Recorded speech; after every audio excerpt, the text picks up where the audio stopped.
Ladies and gentlemen, and others. By means of introduction, this is a story about archaeology. And I don't mean that in the sense that it's about some sort of actual paleontological claims in the real, of course not.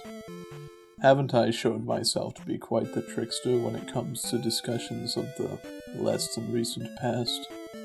No, what we're talking about today is plain and simple: the physical and symbolic structures of the Legend of Zelda. When it comes to archaeology, typically we talk about the culture and the history of a space and a people. After all, that is what the science is dedicated to and surrounds. However, with a diegetic culture in a video game, obviously the context changes. Hyrule is not a real place, it is a representation of a real place that exists within a specific structural context depending on the work.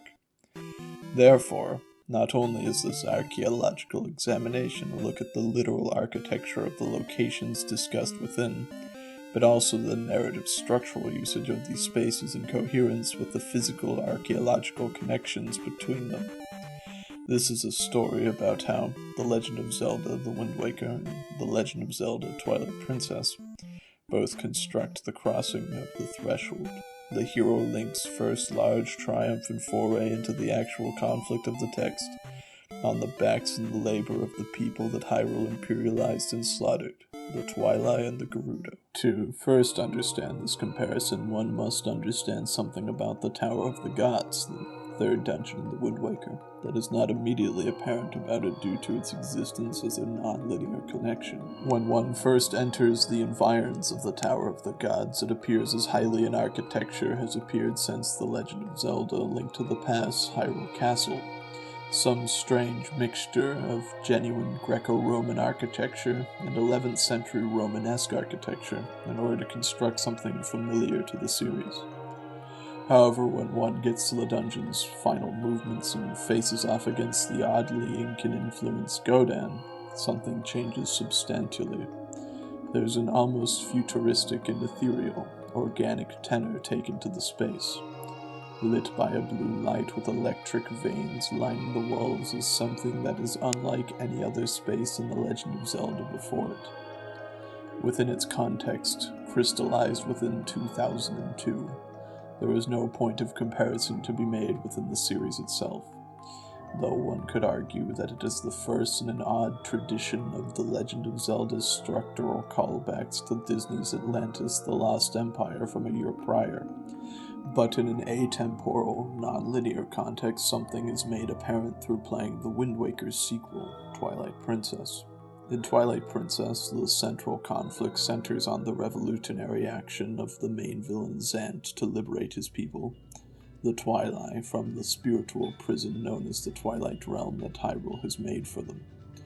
Within the Twilight Realm's Palace of Twilight, one must assume constructed by the Twilight for their comfort while trapped in their prison, the player comes to make a connection. The architecture is very similar to the same room that imprisons Godan, the boss of the Tower of the Gods, and thus that room is recontextualized. The Tower of the Gods was not just constructed as a trial for the veneration of the hero and the reaffirmation of Hylian dominion. It was constructed through the exploitation of the Twilight's labor in doing so. With this context out of the way, it's time for another elucidation.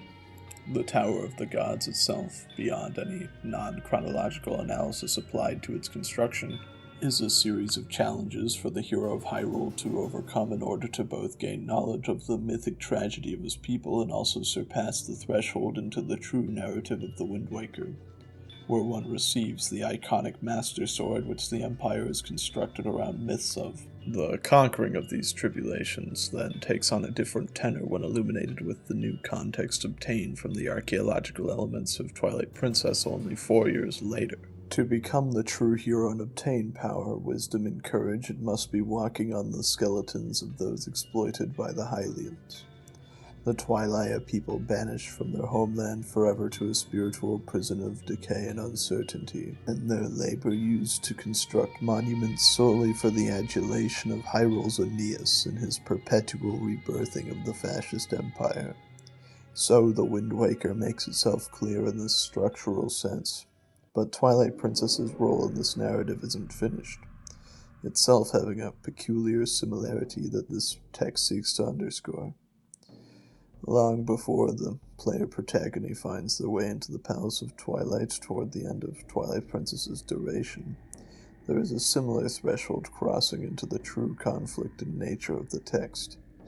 It is not through a series of trials laid out by some forefathers some score of years ago, but it is also in the corpse of a people that Hyrule itself has shunned. This channel has long discussed the place the Gerudo hold in the Legend of Zelda as a semiotic entity, making it somewhat of a habit each November to do so. Of course, knowledge of this also comes with the knowledge that the Arbiter's Grounds, the dungeon that comes at Twilight Princess's own crossing of the threshold moment, is a structure built for the murder of the Gerudo out of the remains of their place of worship. It is a space of arbitrations, of genocide of a race for the simple crime of rejecting the idea that the Empire was absolute. Torture devices litter the spaces of what was once the Spirit Temple for the purposes of removing any threat, any foreign other to totalistic Hylian dominance. So, during the 6th generation of consoles, between two The Legend of Zelda games that most would argue could not be more different in spite of how similar they ultimately are, There's a fundamental, corrosive, and toxic truth embedded in the way that their core narrative ideals are revealed, one revealing of the imperial world that they were produced from. The corpses of those extracted from exist only as a bridge for the fascist empire to continue its conquest, or so it is argued by these texts. The Twilight and the Gerudo just stepping stones in perpetuating a myth of endless glory. But, of course, if you've been paying any attention to these videos, you don't need me to tell you that over and over again. That's something you've known for a long time. Perhaps these November travelings have been spinning their wheels for far too long.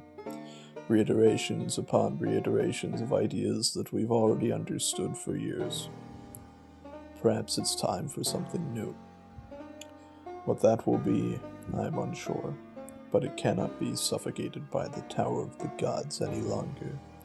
Antediluvian realm of Hyrule suppressing a forbidding frontier which will always, eventually, overcome the reactionaries clinging to the imagined past. Good night. The Legend of Zelda, your archaeological spectre no longer hanging over everything. When we meet again, surely I will find something to speak of other than the blood I see staining your regalia, the weight of your pomp and circumstance. All your sound and fury amount only as a means of cover-up for a perpetually embarrassed and guilty imperial core that desperately wants to escape its own reckoning. Surely, there must be something else for me to say beyond examining the cracks in your architecture, the chinks in your armor, and identifying who might be responsible for its origin in a flimsy semiotic anthropology. When that day comes, the Legend of Zelda, I hope that you are as prepared as I will be.